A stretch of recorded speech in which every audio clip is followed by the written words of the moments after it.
for our break. To save money, I rarely bolt lunch outside, but I like to sit with the boys while they eat. So, Anaji, why did you got chopped? Already, the owner of the buka was lumbering towards me, her large feet spreading dust with every step. Auntie, I don't want chop today, thank you. Why now? She said. I'm not hungry, I said. You sure you know the eat? I'm sure. She patted my head, depositing something slick onto my hair. Just manage this one. From a secret compartment in her bra, she drew out a clear plastic bag, unknotted it, and slid a piece of fried meat into my hand. Thank you, I said. Thank you. Thank you very much, Chibudu. The next person to read is Oladele Oladeji. Is a poet, a playwright, an actor, a novelist, a dancer, and I've known him for about, I don't want to reveal my age, 35 years thereabout. Dele, please come forward.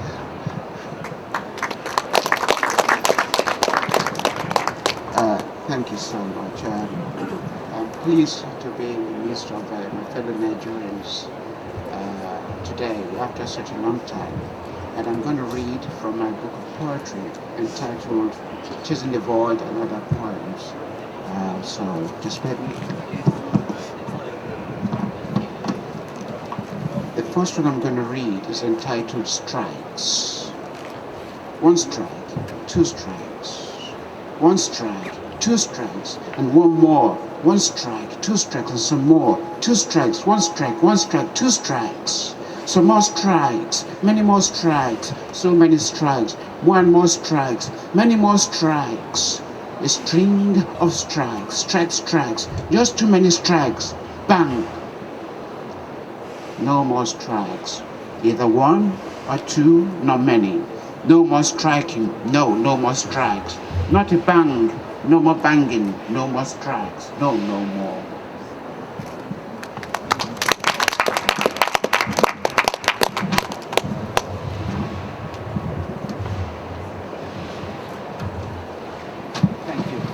Thank you very much for that. I'm going to read the next poem entitled The Colors of a Planet.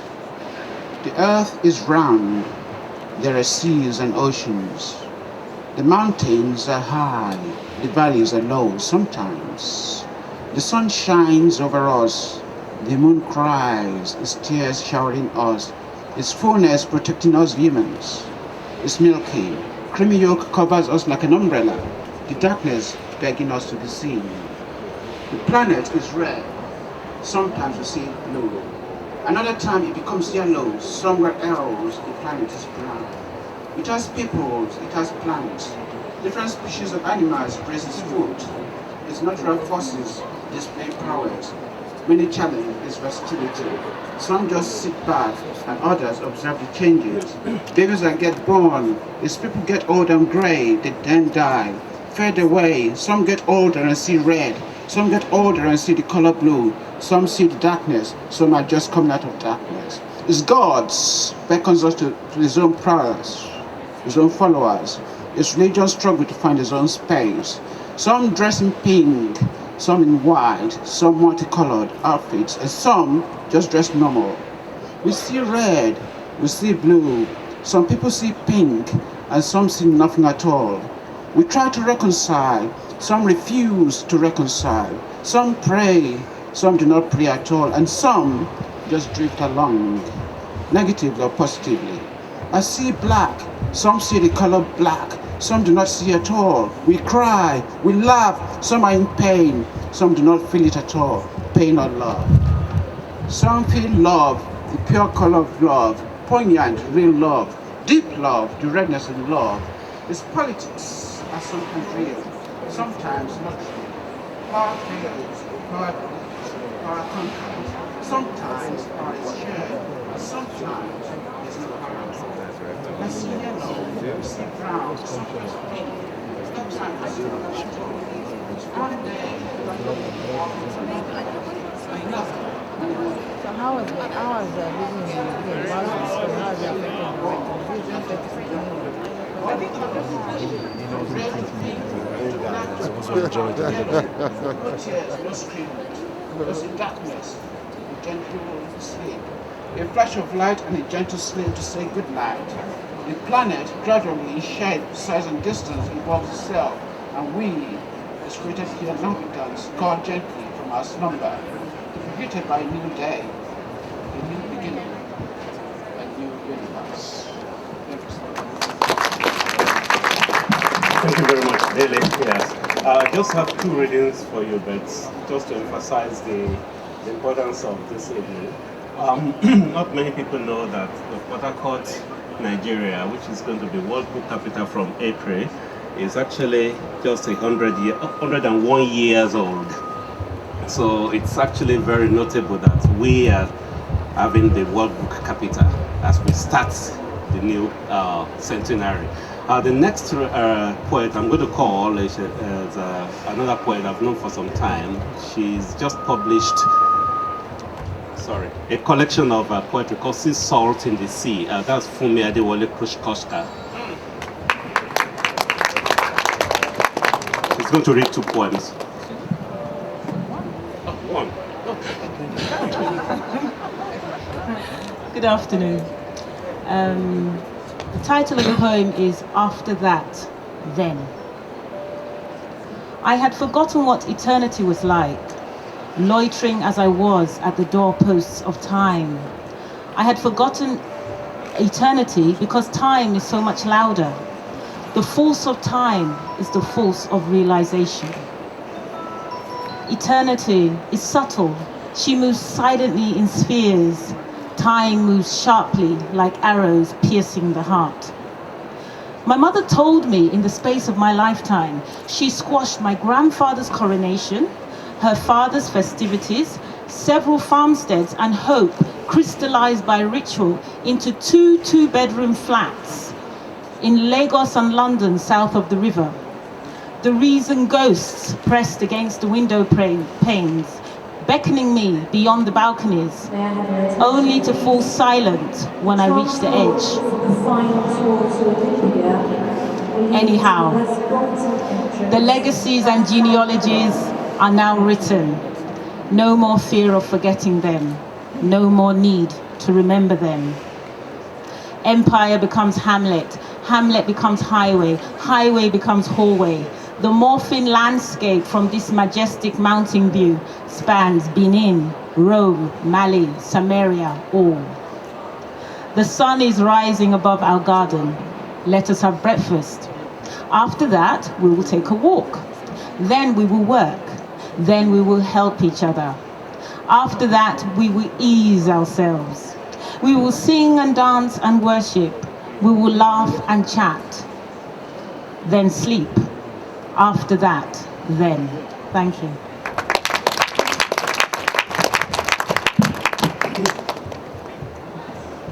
Thank you very much, Funmi, a crossover writer. When I knew her, she used to be a short story writer. Yeah. Right, I'm going to call another crossover artist. When I first knew him, he used to be a photographer. And now, Odia Ofemo, a Nigerian poet, wrote The Poet Lied. And then Kole Adeojutola decided to do better. Wrote The Poet Fled, and then The Poet Bled. Kole, so.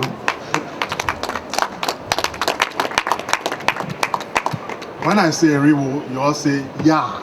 Eriwo! Yeah. Eriwo! Yeah. Eriwo! Yeah. Yeah. That is the word that I want to hear. That everybody here is present and everybody is alive and you're kicking. I have a message for the comrade. And the comrade, I hope you're listening. Now, thanks, comrade. The chain is getting stronger as our fate towards the river bird of hope draws closer. As our chain of the past calls the river by name, not by the color of its plume, but by what it lacks. Oh, the sack that the hunters will weave. We are bound to fate by the blood of our faith that tomorrow can be better. Take wind, sister. The gods are awake. What we have at stake is bigger than pans and cakes. You must open up to reason before wrath comes forth. Talk to the connectors of the past. Rock in groups to create images true and full. We shall be in your arms armed with sermons of love that may kill their urge for war. Walk is a legacy, a hope for survival and strength. For how long shall we walk before we see the rain? For how long?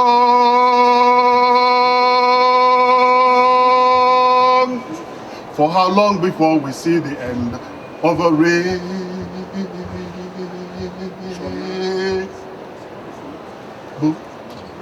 For how long before we see the end of a race? Our search for survival and bread drains our strength, but for how long shall we sulk before we reap the gain? The ray of sun is on our trail, the snow on the grass can't freeze our brains or distract our heart from good feelings love will give. The meaning of the sun is in the heat and light, and the meaning of the wind can be read in wings. Thanks for allowing me sing as we build our bridges. Bring down the walls and touch the soil that gives birth to life. Let the song stop here as we get ready for the day when fighters will embrace. The dance in me moves towards in you, and the flute that will tune our steps are like leaves in the winds. But the steps that would win our freedom is rooted in love that binds. The bind of emotion evokes the spirits to motion, like the weaver's shuttle in the loom. Ah, I must go now. My thoughts are setting a path for me. Let me go before the moon debosses the sky, and birds begin their beckon to age, and fishes become the prey of hooks. And soon, children will clutch their books, but I, the writer of these words, will find solace by the brook of dreams, and dreams that eat dreams, and find a home on the lips that storytellers parade. I am the eye of my world, the womb of my story. I must read you again.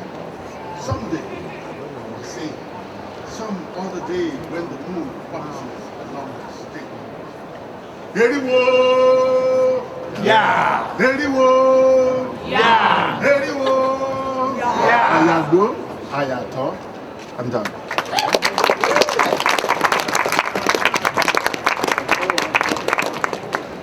Thank you, colleague.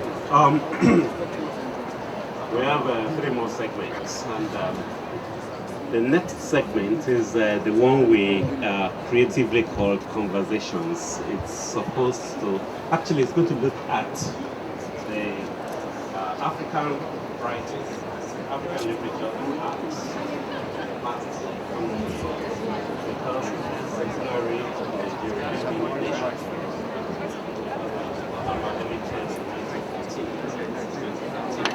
So we are going to have a conversation around progress in literature and the past, the visual art world, and what we look forward to the next 1 year, the book capital, and then the next 100 years. And for that, I'm going to call a visual artist, Hassan Aliyu, to come forward. I'm also going to call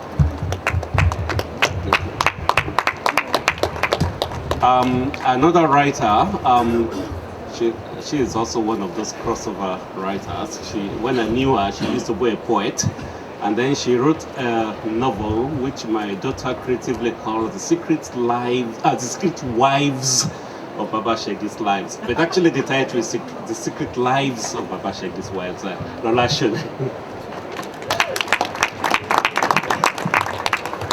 And of course, there's a visual artist, a poet, and a novelist, and the next person I'm going to call is a dramatist. And we have so many so many crossover artists. When I first knew her, yes, that's the phrase of the day. She used to be a screenwriter, and then she is a dramatist now, and her play was shortlisted as one of the West End best plays last year. Ade Sholanke, Pandora's Box.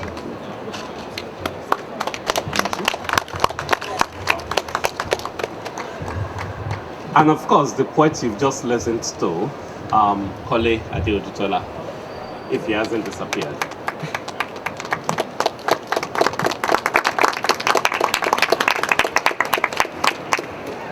I'm not going to say much, very much. I'm going to leave the conversation to them, but we're going to have questions. They're going to introduce what they're going to say or what their views are, and we're going to entertain questions from you and also from our internet audience, because this program is being streamed online, as I'm told. Right. I don't know if I should sit down, but I don't want to sound intimidating. Yeah. Right. You've had a brief. The main thing is Nigeria is actually not known as the giant of Africa in terms of population, but in terms of the literary output, the visual output, it is the giant. Starting from this area of Port Harcourt, where we have people like Gabriel Okara, Ken Saruwiwa, and then the riverine area, J.P. Clark, and moving to the rest of Nigeria, Chinua Achebe, Professor Wole Soyinka, Zainab Alkali up in the north, Buchi Emecheta, Flora Nwapa. We have a plethora of writers, and Ben Onwuye, the artist. We have all these people. Now, we've really come quite a long way, you will agree. Now, what have we actually gained, and what do we have to give to the world? I'll start with Azam. Good afternoon, everybody. I think we have an awful lot. I think Africa, particularly, is the next frontier in terms of the creativity, whether it's in the literary world or in the visual arts or in the performing arts. We all know the giant strides that Nollywood has made in the world today. And only a couple of weeks ago, I was at the ICA watching a screening of Chimamanda's novel, Half of Yellow Sun. And this was the same occasion where there was a landmark visual art exhibition featuring the work of Kolade Oshinewo, Olaku, and a lot of other visual artists who are household names. In the visual arts, in the performing arts, in the literary arts, I think Nigeria is really, right up there. I came to England 25 years ago, having started my career in Nigeria as a painter, as an artist. I currently run the Nigeria Art Society UK, and I can tell you that we are making waves in the visual arts as well in the UK and other parts of the world. So there's a lot still to do. There's a lot of challenge for our art forms, from new media and technology, internet. Try to prize your young children away from video games and to go and pick up a book to read or drag them into my studio can be quite a task in itself. However, there is hope with events and initiatives such as the World Book Capital of the World, Port Harcourt. I mean, it's simply, I've read the book and I can see exactly why the award was won in the first place. Thank you very much for that. Lola? Why is it that Nigeria has been absolutely fantastic in what it's been able to offer the world creatively? I used to think maybe it was the yam that we eat, but of course there's yam in Ghana and other places, so I decided a few years ago that maybe it's the iru that's in our diet, or the ogiri. We have been very fortunate, and we've won just about every major prize in the world, in the literary world.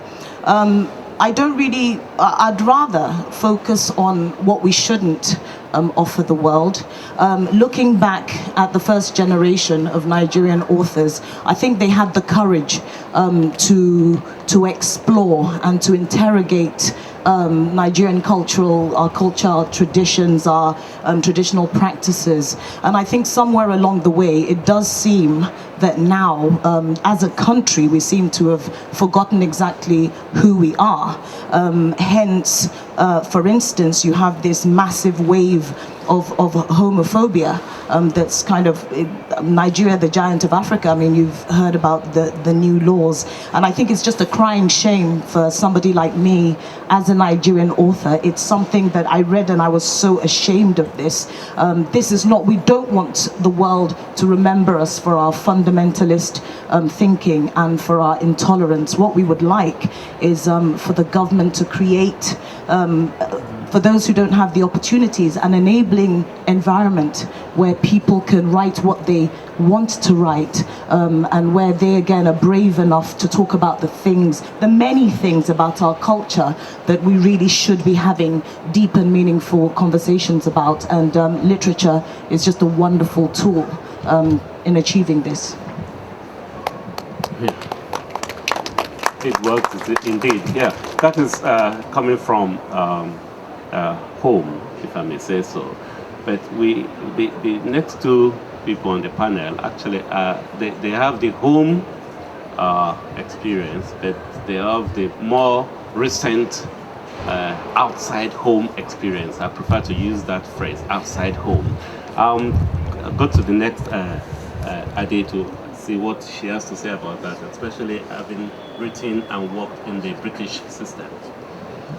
Thank you, Shola. I'm Ade Sholanka. My interest in the work of the project, the Port Harcourt Book, World Book Capital, and the other related projects is really very much as someone who's at the interface between two genres, as a writer but also as a filmmaker.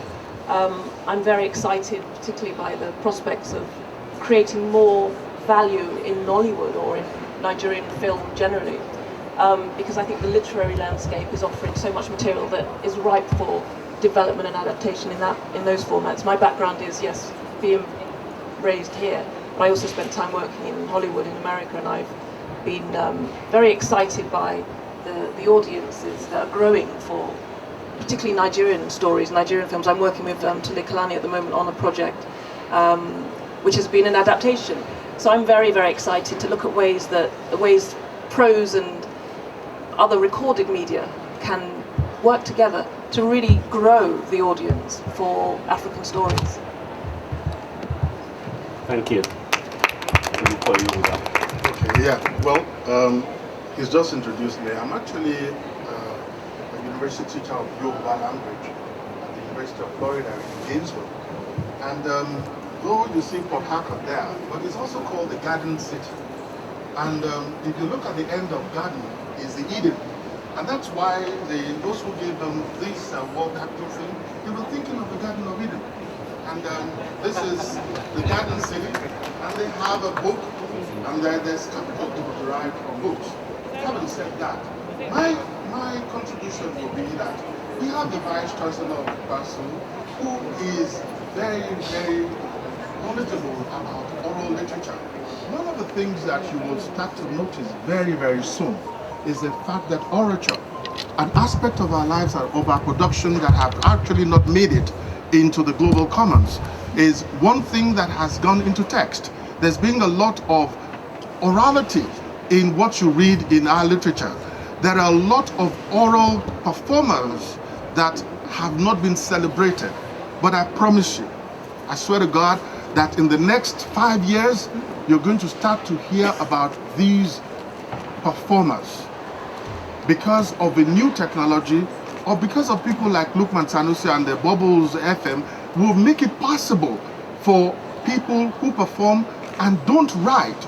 People like the works that Akinmi Shola has done, the works of Olatubosun. You know, there are so many oral performers in Nigeria that you'll be mesmerized with their verbal arts. Yes, we have till now told our stories in the written form. There are other forms that are yet not exploited in Nigeria and in Africa. I have in the last 9, maybe 6 months been traveling from South Africa to Sierra Leone, going on to Algeria, and my interest is really to meet with people who are not writers, but they're performers, and they have great stories to tell, and you would just be mesmerized if you allow yourself to think outside of the box, that Nigerian literature is not just about the written form, but there are those that have not written. Now, when we talk about things that have been written, we are also moving away from just the text. We're going into films, and we're having festivals, and world-class festivals for that matter. Nigeria is a place to be, in whatever way if you've never been, If you've never been, you better talk to the governor of Rivers State before you leave here, and I'm sure you'll be very glad you did. Thank you very much.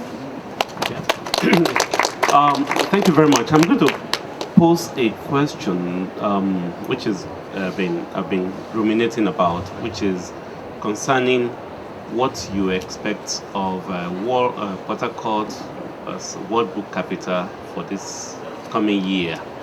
Rainbow Book Club has been doing quite a lot, giving books, publishing books, giving books to secondary schools, encouraging people to read, encouraging people to write, organizing workshops, and so on.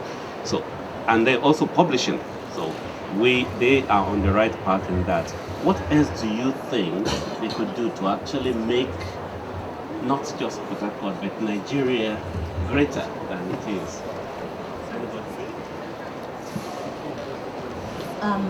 What they shouldn't do is introduce policies like the 62% duty on books being brought into the country. This is killing the industry. It's killing. I mean, this is a country that still has quite a high rate of illiteracy, and in states like Zamfara State, only 5% of the girls can read and write. I mean, that's tiny. That's looking at a very gloomy tomorrow. So what we need to do is make sure those who can, and of course I appeal to the governor of Rivers State to talk to the people who make these policies, to revise them and to hopefully overturn them, and again create an environment where creativity is celebrated. Thank you. Just adding on to that, I believe that Write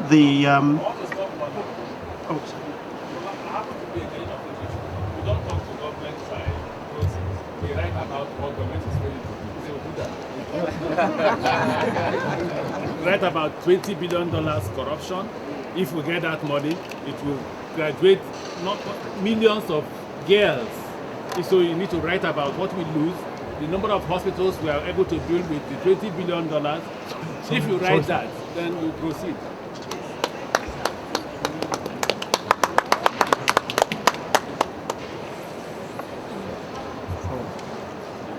All right. Well, while we were talking about that, Professor Wole Soyinka came in and he's taking his seat. The question is, what should Port Harcourt World Book Capital do? I as a media scholar, would say, yes, we've written books. There must be other ways in which I would like to see billboards, if they're not available yet, billboards of some fantastic poems. I would like to see on our buses, very little things. I would like to see pamphlets. Somebody said the secular world should do what the spiritual world is doing. They're having Sunday churches. And I don't see the reason why we cannot have secular churches whereby we would have little pamphlets of books just to titillate people to want to read. Yes, in this country you can get a book, get onto the underground, sit down and forget yourself and just read up. If you try that in some places where I know, it might be your last chance. You don't